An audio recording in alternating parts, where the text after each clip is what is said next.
Il y a actuellement dans le monde 7 millions de femmes qui vivent avec un cancer du sein. Et c'est la première cause de mortalité, même dans les pays où la médecine est de bonne qualité, première cause de mortalité par cancer chez la femme. Chez nous, 54 000 nouveaux cas chaque année en France, 11 000 décès. Et à ce titre, on s'était inscrit au hackathon il y a 2 ans pour un projet qui s'appelait Sénométrie.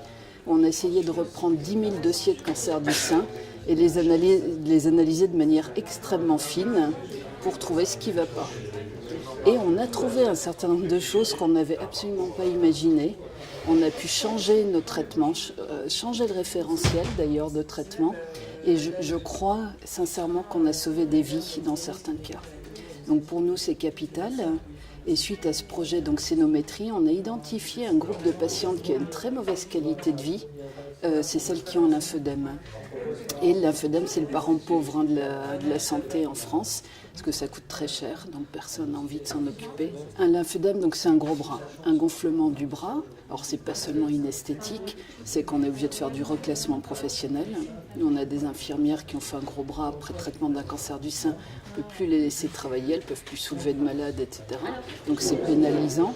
Et puis il y a des risques d'infection sévères.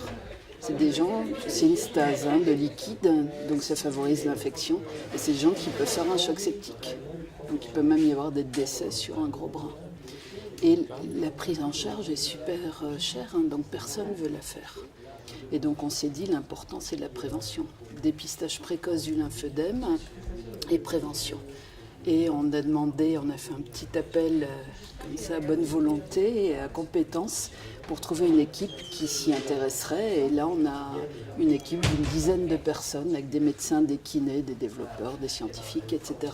Donc l'idée, c'est de créer un objet connecté permettant la détection précoce des œdèmes lymphatiques et notamment après cancer du sein. On a ramené un tissu particulier qui vient de sortir. On a ramené aussi des kits de prototypage d'objets connectés et on a toute une équipe qui est en train de travailler à créer les dashboards, créer les applications. Et on a aussi même réussi à avoir des données des hôpitaux de Strasbourg sur une série de patientes. Et on est en train de traiter tout ça pour sortir un super produit à la fin de ce hackathon. Le but, c'est que la dame sache tout de suite si son bras gonfle. Et là, elle peut aller voir un kiné, faire tout de suite du drainage. Et puis identifier ce qui est bien pour elle. Dire bon voilà, je fais du violon, c'est plutôt bien pour mon bras, ou je fais du golf et ça va pas du tout. Donc elle identifie les gestes bénéfiques et les gestes qui sont pas bons pour elle, et puis que ça permette de diminuer la fréquence de cette pathologie qui est importante, vraiment numériquement importante, et finalement personne n'en fait rien. Sans le hackathon, je vois pas comment j'arriverais à imaginer ce concept. Je le dis avec beaucoup de sincérité parce que sinon on le ferait pas.